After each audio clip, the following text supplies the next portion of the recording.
Hello everyone, welcome to prep IAS. Prep IAS में आप सबका स्वागत है। आज हम करने जा रहे हैं कुछ miscellaneous topics and this will be the last class. Okay, this will be the last class of polity static. Okay, इसके बाद हम करंट अफेयर शुरू करेंगे। ओके, इसके बाद भी हम एक एक आवर की ही करंट अफेयर्स की क्लास लेंगे। Okay, and we will try to cover the whole current affairs for 1 year of polity. Okay, और उसका सोर्स क्या रहेगा? मेनली उसका सोर्स मेनली आपका विजन की मैगजीन ही रहेगी। ओके, और दूसरा आपका इनसाइट की मैगजीन। तो इनमें से जो टॉपिक्स बेसिकली आपके जैसे फिल्म्स के पॉइंट ऑफ व्यू से इंपॉर्टेंट है वो सारे पिक किए जाएंगे और वो सारे आपको पढ़ाए जाएंगे। ओके, नाउ अगेन इसमें मिसलेनियस में मेनली लैंग्वेज रिलेटेड जो प्रोविजंस हैं, लैंग्वेज रिलेटेड प्रोविजंस। ओके, तो क्या लैंग्वेज प्रोविजंस है for union and for state वो देखेंगे हम। साथ ही साथ उसके साथ जो लास्ट चीज जो देखेंगे वो है इंपॉर्टेंट कॉन्स्टिट्यूशनल अमेंडमेंट्स। तो देखिए, इसको ज्यादा डिटेल में देखेंगे नहीं क्योंकि मोस्ट ऑफ दी चीजें जो आपने कॉन्स्टिट्यूशनल अमेंडमेंट्स की वो ऑलरेडी पढ़ चुके हैं। यहाँ पे मैं आपको एक लिस्ट दे दूंगा इंपॉर्टेंट अमेंडमेंट्स की, साथ में ये दे दूंगा कि वो अमेंडमेंट्स किस चीज से रिलेट करते हैं। ओके, फिर आपको थोड़ा सा यहाँ पे वर्क करना होगा कि आपको लक्ष्मीकांत में जाके एंड में देखना होगा कि इन अमेंडमेंट्स में क्या प्रोविजन दिए गए थे। तो मैं आपको बेसिक चीज बता दूंगा कि अमेंडमेंट्स किन चीज के बारे में थे, फिर आपको वहां जाके देखना होगा लक्ष्मीकांत में कि ये चीज करने के लिए, जैसे फर्स्ट अमेंडमेंट लैंड रिफॉर्म्स के लिए था, तो फिर आपको जाके देखना होगा फर्स्ट अमेंडमेंट लक्ष्मीकांत में एंड में जो है आपके अपेंडिक्स में दे रखा है इंपॉर्टेंट अमेंडमेंट। तो वहां जाके देखना होगा कि ये चीज लैंड रिफॉर्म्स करने के लिए क्या प्रोविजंस लाए गए थे, क्या अमेंडमेंट्स किए गए थे कॉन्स्टिट्यूशन में। ओके, सो ये दो चीजें करेंगे। So it would be a relatively short class. Okay, तो लेट्स बिगिन। जो लोग अगेन हमें अभी ही देख रहे हैं ये लास्ट लेक्चर, उनके लिए भी मैं इंफॉर्मेशन कि 3 मंथ्स का completely free crash course for UPSC prelims 2021 prep IAS ने लॉन्च किया है and it will be a very comprehensive course. इसमें आपका स्टैटिक पोर्शन साथ ही साथ डायनामिक पोर्शन दोनों कवर्ड है। Okay, plus 5 high quality full length mock test भी मिलेंगे। It is taught by the faculties who have cleared prelims and mains exams multiple number of times. Okay, साथ ही साथ जो भी स्टडी मटेरियल नोट्स होंगे इस कोर्स के किसी भी लेक्चर के, वो आपको टेलीग्राम चैनल पे मिल जाएंगे। ओके, प्लस टेलीग्राम चैनल पे क्विजेस भी चल रहे हैं, तो आप टेलीग्राम चैनल ज्वाइन कर सकते हैं। तो हर लेक्चर के बाद वहां पे क्विज होता है, तो क्विज भी आपको मिल जाएगा। ओके, और किसी भी लेक्चर में कोई भी डाउट हो तो संडेज को आपका डाउट क्लियरिंग सेशन होता है। ओके, सो कोई भी डाउट हो आप वो मेंशन करिए, वो हम आपका डाउट है जो जो भी डाउट होगा वो संडेज को हैंडल करेंगे। ओके, और सी सैट भी इंक्लूडेड है, CSAT is also included here. Okay, so Sundays को सी सैट की भी क्लास होती है। So please don't ignore CSAT as I always say, क्योंकि एंड कई बार एस्पिरेंट्स इसको एंड मोमेंट के लिए छोड़ देते हैं, but then it becomes too difficult. Okay, end moment में तैयारी करना, इसलिए अभी से ही रेगुलरली, बहुत ज्यादा टाइम नहीं बट थोड़ा बहुत टाइम देते रहिए सी सेट पे। सो बड़ी इजिली आप सी सेट के थ्रू तो निकल जाओगे। ओके, सी सेट में फिर आपको कोई प्रॉब्लम नहीं होगी। और शेड्यूल और रजिस्ट्रेशन लिंक जो है आपको डिस्क्रिप्शन बॉक्स में मिल जाएगा। तो लेट्स बिगिन। तो first of all regarding official language, ये दे रखा है आर्टिकल 343 से 351 में। ओके, और इसमें चार चीजें दी हुई, चार parts. First is what will be the language of union, कि यूनियन की लैंग्वेज क्या होनी चाहिए। Okay, what should be the official language of union.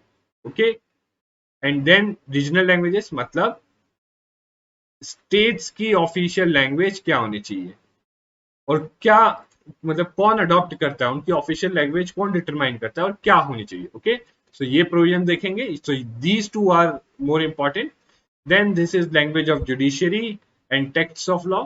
So judiciary की जो प्रोसीडिंग्स होती है, जुडिशरी के जो जजमेंट्स होते हैं, वो किस लैंग्वेज में होने चाहिए, उसके लिए कॉन्स्टिट्यूशन क्या कहता है, और ऐसी लॉज जो हैं वो किस लैंग्वेज में होने चाहिए, उसके लिए कॉन्स्टिट्यूशन क्या कहता है, वो देखेंगे।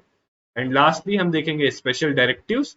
तो बेसिकली कुछ स्पेशल डायरेक्टिव्स दे रखे हैं दो पर्पस के लिए। एक तो है माइनॉरिटी, जो लिंग्विस्टिक माइनॉरिटी है, लिंग्विस्टिक माइनॉरिटी। ओके, सो लिंग्विस्टिक माइनॉरिटी के जो है राइट्स को प्रोटेक्ट करने के लिए कुछ स्पेशल डायरेक्टिव्स दे रखे हैं। पहली चीज तो वो देखेंगे। साथ ही साथ यूनियन को हिंदी लैंग्वेज को प्रमोट करने के लिए भी कुछ स्पेशल डायरेक्टिव्स दे रखे हैं। तो ये दो चीजें दे रखी हैं कि लिंग्विस्टिक माइनॉरिटी को उनके राइट्स, उनके जो वो हैं, उनको प्रमोट और प्रोटेक्ट करने के लिए कुछ स्पेशल डायरेक्टिव्स दे रखे हैं, और दूसरा हिंदी लैंग्वेज को प्रमोट करने के लिए। ओके, सो ये सब चीज देखेंगे। सो फर्स्ट ऑफ ऑल देखते हैं यूनियन लैंग्वेज। तो what is the official language of the union of India? It is Hindi written in Devanagari script. Okay, it is Hindi written in Devanagari script is the official language. But जो numerals use होंगे वो international form of Indian numerals use होंगे. Okay, Devanagari form के नहीं use होंगे। दूसरी चीज English language को लेके क्या कहते हैं कि after the commencement of the constitution, so constitution commence होने के 15 साल तक, till 15 years after the commencement of the constitution, सारे ऑफिशियल पर्पस जो 1950 से पहले के जो पर्पस के लिए जो इंग्लिश यूज की जा रही थी, वो सारे ऑफिशियल पर्पस के लिए 1950 के बाद भी 15 साल तक इंग्लिश लैंग्वेज यूज की जाएगी। ओके, दूसरा, आफ्टर 15 years, अब 15 साल के बाद क्या होगा? Parliament can make a law that English language could be continued to be used. Okay, कि 15 साल के बाद, 15 साल तक तो कॉन्स्टिट्यूशन नहीं बोला, और उसके बाद पार्लियामेंट एक लॉ बना के कर सकता है कि ये जो है आपकी ये इंग्लिश लैंग्वेज है, ये कंटिन्यू यूज होते ही रहे as official language along with Hindi. Okay, और उसी के लिए, इसी पावर्स के अंदर पार्लियामेंट ने क्या बनाया? Official languages act. Okay, parliament made official languages act, and this provided that in provided for use of English indefinitely, मतलब कोई टाइम लिमिट के साथ नहीं। तो कॉन्स्टिट्यूशन ने तो क्या कहा था कि कॉन्स्टिट्यूशन कमेंस होने के बाद जो 1950 से जिस चीज के लिए इंग्लिश यूज की जाती थी, उसके बाद भी 15 साल तक जो है इंग्लिश यूज की जाएगी, और 15 साल के बाद क्या करना है वो पार्लियामेंट डिटरमाइन करेगा। और पार्लियामेंट ने क्या किया? ऑफिशियल लैंग्वेज एक्ट लाया और कहा कि इंग्लिश इनडेफिनेटली यूज की जा सकती है, okay, as official language for official purpose. Okay, also एक कमीशन अपॉइंट की जाएगी, ये भी एक प्रोविजन था, to make recommendation. So president की के ऊपर रिस्पॉन्सिबिलिटी थी कि 5 and 10 years after the commencement of constitution, यानी कॉन्स्टिट्यूशन कमेंस होने के 5 या 10 साल बाद, प्रेसिडेंट एक कमीशन अपॉइंट करेगा। अब ये कमीशन का पर्पस क्या होगा? इस कमीशन का पर्पस होगा to make recommendations for progressive use of Hindi, so Hindi का यूज ज्यादा से ज्यादा हो, and restrict the use of English, that means English का यूज कम हो। ओके, और ये कमीशन अपॉइंट कौन करेगा? प्रेसिडेंट। तो 5 साल बाद की गई थी कमीशन अपॉइंट, बट 10 साल बाद नहीं की गई थी। ओके, और ये जो रिकमेंडेशंस देंगे, ये रिकमेंडेशन जाएगी एक कमिटी ऑफ पार्लियामेंट की, जो इसको कॉन्स्टिट्यूट की जाएगी to examine these recommendations of the commission, and it will report its views on them to president, कि प्रेसिडेंट को अपनी व्यूज उस पर देगी। ओके, अब आ जाते हैं regional languages. So what will be the official language of state? तो स्टेट की क्या ऑफिशियल लैंग्वेज होनी चाहिए? तो ये जो है कॉन्स्टिट्यूशन ने जो है स्टेट लेजिस्लेचर को दी है चॉइस कि वो जो है अडॉप्ट कर सकता है स्टेट लेजिस्लेचर कि उसके स्टेट की क्या ऑफिशियल लैंग्वेज होनी चाहिए। एंड अगेन एक दो चीजें जो इंपॉर्टेंट पॉइंट्स यहाँ पर याद रखने हैं। फर्स्टली कि स्टेट लेजिस्लेचर कौन सी लैंग्वेज को एज ऑफिशियल लैंग्वेज चूज करे, ये 8th शेड्यूल तक लिमिटेड नहीं है। कई बार लोग कंफ्यूजन हो जाती है, या कई बार लोग ऐसे अज्यूम कर लेते हैं कि बस जो 8th शेड्यूल में लैंग्वेजेस हैं वही languages state legislature can adopt as official, but ऐसा जरूरी नहीं है, राइट। और दूसरी चीज, एक और चीज ध्यान रखिए कि they can adopt more than one language as official language. So state legislature can adopt more than one language as official language. So state legislature की एक से ज्यादा ऑफिशियल लैंग्वेजेस हो सकती है। ओके, एंड जब तक स्टेट लेजिस्लेचर अडॉप्ट नहीं करता तो तब तक इंग्लिश कंटिन्यू करती रहेगी as official language. Okay, now about link language between union and states. So union और स्टेट्स के बीच में फॉर कम्युनिकेशन, या इवन स्टेट्स के बीच में कम्युनिकेशन के पर्पस के लिए एक लिंक लैंग्वेज चाहिए। तो उसके रिगार्डिंग क्या कॉन्स्टिट्यूशन बोलता है कि ऑफिशियल लैंग्वेज ऑफ यूनियन या English should be the link language. Okay, it should be the link language between union and states. Okay, and 2 or more states are free to agree to use Hindi.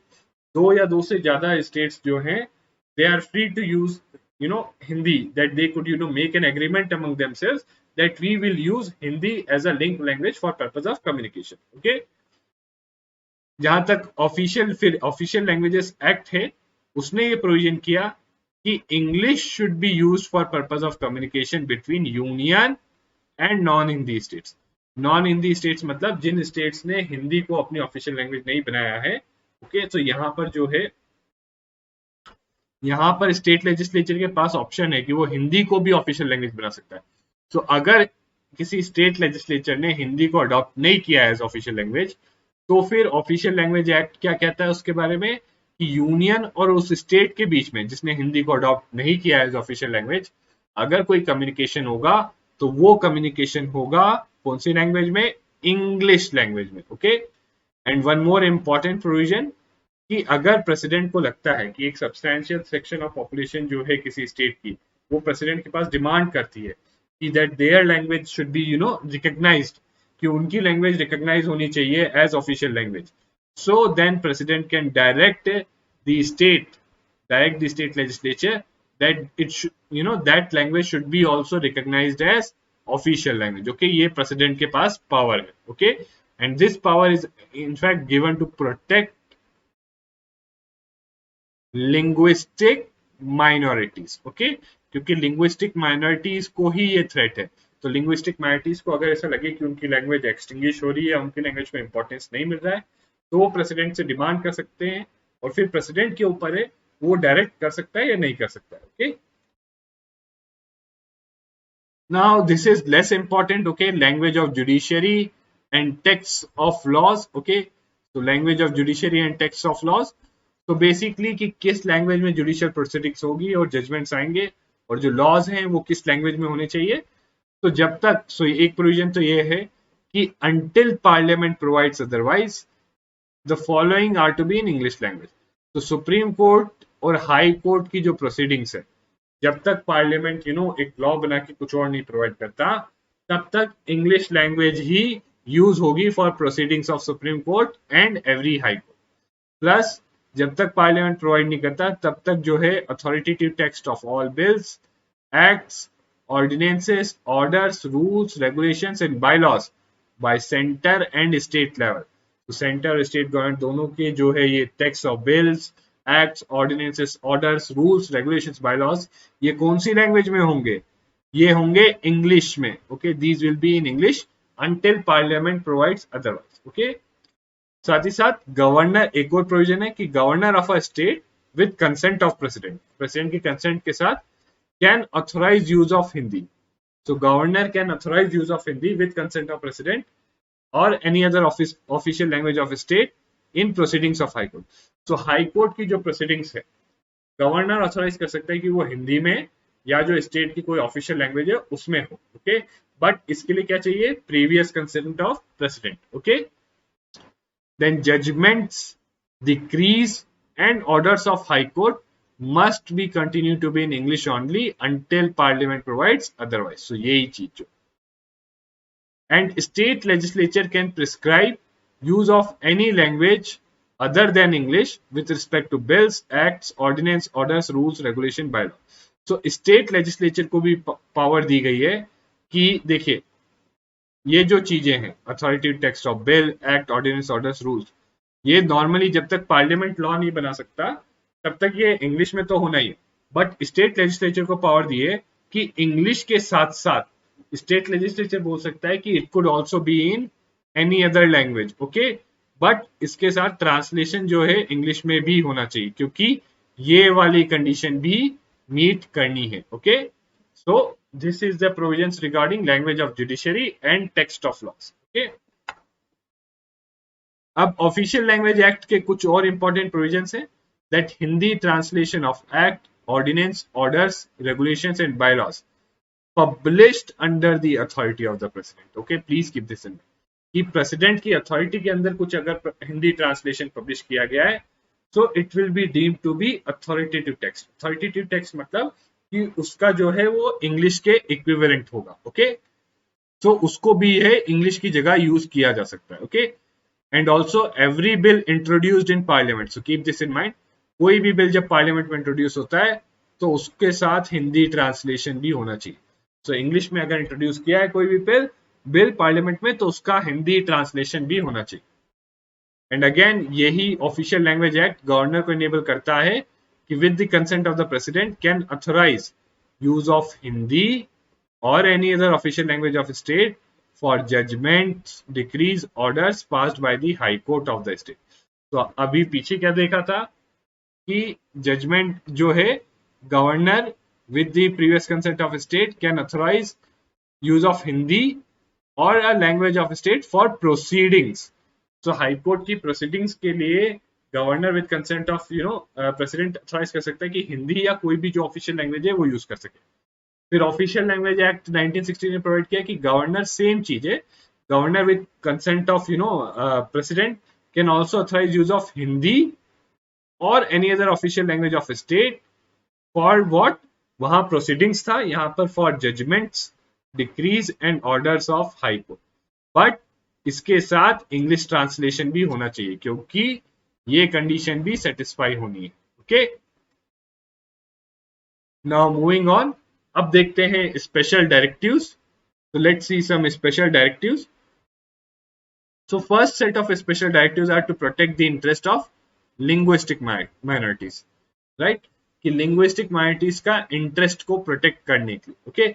So aggrieved person, जो कोई भी मान लीजिए कोई aggrieved person है जिसका कोई grievance है, so he could submit a representation to redress any grievance to any officer or any authority of the union in any of the languages used in the union or the state. तो union या state कोई भी जो अपनी language use कर रहा है उसमें जो है किसी पर्सन का ग्रीवियंस है तो वो उसके किसी भी ऑफिसर को उन लैंग्वेजेस में जो है अपना ग्रीवियंस दे सकता है। ओके, सो इसका मतलब ये है कि ऐसा नहीं बोल सकते कि इंग्लिश के अलावा किसी और लैंग्वेज में अगर ग्रीवियंस पुट किया है तो कि वो एक्सेप्टेबल नहीं होगा। It will be acceptable if it has been put in a language that is used in the union or the state. Okay, now state and a local authority in the state should provide adequate, ये तो आपने पहले भी पढ़ा है। Okay, जब DPSP में हमने पढ़ा था directives outside the part 4। Okay, so ये एक डायरेक्टिव है कि स्टेट और लोकल अथॉरिटीज को कि they should provide facilities for instruction in mother tongue eight primary level. तो प्राइमरी लेवल स्कूलिंग पे स्टेट और लोकल अथॉरिटीज को फैसिलिटीज प्रोवाइड करनी चाहिए कि जो टीचर्स हैं वो बच्चों को मदर टंग में जो है एजुकेशन दे। ओके, जो लिंग्विस्टिक माइनॉरिटी के चिल्ड्रन हैं, लिंग्विस्टिक माइनॉरिटी के चिल्ड्रन हैं, उनको प्राइमरी लेवल पे एजुकेशन जो इंस्ट्रक्शन जो है एजुकेशन जो है उनकी मदर टंग में मिले। सो इसके लिए स्टेट और लोकल अथॉरिटीज को सारी एडिक्वेट फैसिलिटीज प्रोवाइड करनी चाहिए। ओके, और इसी पर्पस के लिए president can even issue necessary directions. Okay, for this purpose president can also issue necessary directions. Next है special officer for linguistic minorities. So ये तो आपने पहले ही पढ़ लिया था जब हमने constitutional bodies पढ़ा था। Okay, अब आ जाते हैं for promotion of development of Hindi language. तो हिंदी लैंग्वेज के डेवलपमेंट के लिए और उसको प्रमोट करने के लिए कुछ डायरेक्टिव्स दे रखे हैं किसको, यूनियन को। तो ये जो डायरेक्टिव्स हैं ये सिर्फ सेंटर को या यूनियन को दिए होंगे। Okay, keep this in mind. Now it is duty upon centre, so centre की ड्यूटी है to promote the spread and development of Hindi language, right. So centre की ड्यूटी है कि वो हिंदी लैंग्वेज को प्रमोट करे और उसका स्प्रेड करे ताकि it becomes lingua फ्रैंका of the composite culture of India, मतलब एक पूरी जो इंडियन कल्चर की एक कॉमन लैंग्वेज बन जाए, राइट। प्लस एक और डायरेक्टिव है कि it is directed to enrich Hindi, Hindi को इनरिच करना भी एक डायरेक्टिव है। By how and how will the centre enrich Hindi, by assimilating forms, style and expression used in Hindustani और any other language specified in 8th schedule. तो 8th schedule में जो languages है उनका एक पर्पज ये भी है कि उनके फॉर्म्स, स्टाइल्स और एक्सप्रेशन जो है यूज किए जाएंगे for enrichment of Hindi language, right? And by drawing its vocabulary primarily on Sanskrit and secondarily on other languages. Okay? So ये basically एक ड्यूटी है कि हिंदी लैंग्वेज को enrich करे और फिर उसको प्रमोट किया जाए throughout the country as lingua franca. Okay, ये सेंटर पे ड्यूटी। अब आ जाते हैं इंपॉर्टेंट कॉन्स्टिट्यूशनल अमेंडमेंट एक्ट्स पे। सो अगेन देखिए, मैं आपको बस बताता जाऊंगा कि कौन सा एक्ट किस चीज के लिए है। आपको एक बार लक्ष्मीकांत में जाके खुद से देखना होगा कि इसमें क्या स्पेसिफिक प्रोविजन है, क्योंकि ये कहीं ना कहीं हम ऑलरेडी पढ़ चुके हैं। This is for the land reform, इसका थीम था लैंड रिफॉर्म। अब आप जाके देखना तो इसके अंदर 31B एंड 31A इंट्रोड्यूस किया गया था, and these were exceptions to fundamental rights जो हम ऑलरेडी पढ़ चुके हैं। Okay, seventh is related to reorganisation of states. इसमें part A B C D जो स्टेट्स थे वो क्या कर दिए गए थे, abolish. Okay, so it relates to reorganisation of states. 42nd amendment act, now this is one is very very, ये थोड़ा देखेंगे हम। This one is like very very important. Okay, और क्यों इंपॉर्टेंट है, बिकॉज इसमें बहुत सारे चेंजेस लाए गए थे। Okay, 42nd constitutional amendment act brought about lot of changes. So it was also known as mini constitution, इसको मिनी कॉन्स्टिट्यूशन भी कहा जाता है। Okay, and it is very very important. Okay, so इसमें क्या किया गया, बेसिकली इसमें जो सारे अमेंडमेंट्स लाए गए उनका एम एक ही था। Okay, all the amendments which were brought under 42nd Amendment Act, and in fact it was brought during 1975 during the emergency period. Okay, उसका एम एक ही था कि जो सेंटर गवर्नमेंट है और जो प्राइम मिनिस्टर है उसके पास मैक्सिमम पावर दी जाए। Okay, maximum power to the executive, तो जो एग्जीक्यूटिव की पावर जितनी ज्यादा बढ़ा सके उतनी ज्यादा बढ़ाई जाए। ये था 42nd कॉन्स्टिट्यूशनल अमेंडमेंट एक्ट का थीम। और अब आपकी I would request you all कि आप प्लीज लक्ष्मीकांत में जाना और आप देखना प्रोविजंस और आप रिलेट करना कि कौन से ऐसे प्रोविजंस थे जो सेंट्रल एग्जीक्यूटिव यानी यूनियन गवर्नमेंट को पावर्स दे रहा था। ओके, फिर आया 44th अमेंडमेंट एक्ट। सो ये आपकी जनता पार्टी गवर्नमेंट लाई थी, and it was after the experience of emergency. So emergency के बाद लाया गया था ये। ओके, एंड इसमें क्या किया गया था, इस एक्ट के जो प्रोविजंस थे उसको टोन डाउन मतलब 42nd अमेंडमेंट एक्ट को टोन डाउन किया गया था कि कई प्रोविजन जो उसके रेक्टिफाई किए गए थे। ओके, जहां ज्यादा पावर्स देने ये दे रहे, तो basically it was again a kind of rectification to the 42nd constitutional amendment act. Okay, 52nd I think हमने अभी आपने पढ़ा है प्रीवियस क्लास में, anti defection law. 52nd amendment act, anti defection law. 73rd and 74th, I don't think I need to tell you these, ये तो आपने बहुत ही डिटेल में पढ़ा है। ये PRI एंड ये अर्बन लोकल बॉडीज। ओके, और ये जो है आपका 11th and 12th schedule introduce करते हैं। They introduced 11th। सो देखिए, इसने इंट्रोड्यूस किया 10th शेड्यूल एंटी डिफेक्शन का, 73rd ने इंट्रोड्यूस किया 11th शेड्यूल, 74th ने इंट्रोड्यूस किया 12th schedule. 84th and 87th Amendment Act, this deals with freeze on delimitation. So आप सबको पता है 2026 तक delimitation पे freeze है, and it is frozen on the delimitation based on the population of 2001. Okay, ये भी हमने पढ़ रखा है। Okay, now this one is very important. 86, कोई बताएगा किससे रिलेट करता है ये? This relates to right to education. तो इसके अंदर आर्टिकल 21A लाया गया था, एक फंडामेंटल राइट। इसके साथ एक फंडामेंटल ड्यूटी भी आई थी। ओके, कि पेरेंट्स की ड्यूटी है कि वो अपने वार्ड्स को जो है प्राइमरी एजुकेशन 6 to 14 ईयर्स में जो है स्कूल भेजें।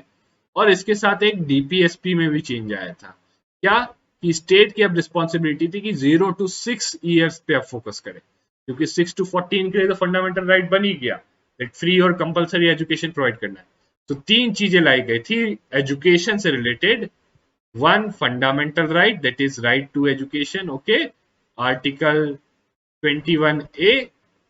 दूसरा आ गया फंडामेंटल ड्यूटी और तीसरा आ गया डीपीएसपी।